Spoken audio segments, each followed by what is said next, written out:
হামজা বলছেন সবে তো শুরু, যেতে হবে বহুদূর। অতৃপ্ত থাকলেও দেশের মানুষের ভালোবাসায় সামনে বড় কিছু স্বপ্ন নিয়ে দেশ ছেড়েছেন সমিত সোম। সিঙ্গাপুরের বিপক্ষে বাংলাদেশ হেরে গেলেও জিতে গেছে দেশের ফুটবল। কাকে ছোঁয়নি সেই উন্মাদনা, স্বপ্ন এবার আকাশ ছোঁয়ার। নাইয়ান মিন জসিমের রিপোর্টে বিস্তারিত।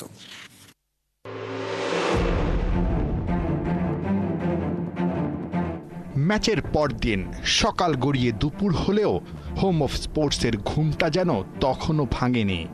শুনশান নীরবতা জাতীয় স্টেডিয়ামের চারপাশ।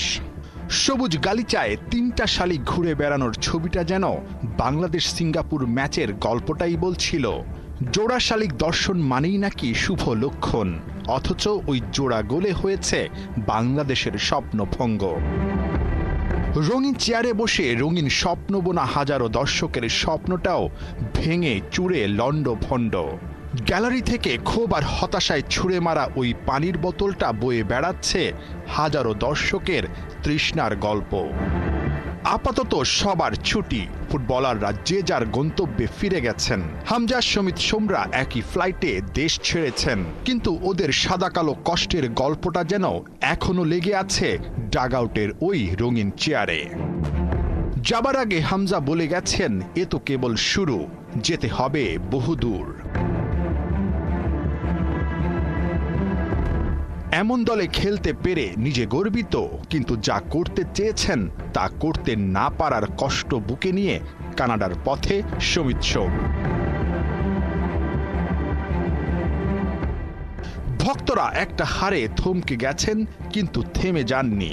ফুটবলের যে জোয়ার উঠেছে তার স্রোতে ভেসে যেতে চান বহুদূরে। ব্রাজিল আর্জেন্টিনা না, লাল সবুজের জার্সি গায়ে জড়িয়ে তারা আওয়াজ তুলবেন বজ্র কণ্ঠে বাংলাদেশ বাংলাদেশ স্লোগানে। ফুটবল সবাইকে নতুন স্বপ্ন দেখাচ্ছে, নতুন করে নতুন গল্প লিখতে প্রেরণা দিচ্ছে। শুধু ফুটবল ভক্তরা না, এই স্রোত ভাসিয়ে নিচ্ছে ফুটবলের মায়ায় আটকে দিয়েছে ক্রিকেটার থেকে শুরু করে ক্রিকেট ভক্তদের। যেহেতু ফুটবলের একটা মাশাআল্লাহ এত ভালো গ্রোথ হচ্ছে, তো এই জন্য বাচ্চাদেরকে নিয়ে আসলাম ওদের এক্সপিরিয়েন্সের জন্য। আমি যে আলাপ করছিলাম, হয়তো বা 20 বছর পর ঢাকা স্টেডিয়ামে আসছি, এটা এক্সাইটিং লাগছে। এখন ফুটবলটা কাম ব্যাক করছে, তো আমাদের তো ইচ্ছা থাকবে দোনোটাই একই সাথে এগিয়ে যাক, ফুটবল এবং ক্রিকেট। এই স্রোত থেমে থাকার নয়, এই স্রোত পথ হারাবার নয়। মাথা নিচু না, উঁচু করেই এগিয়ে যেতে হবে হামজা, সমিত সোমদের।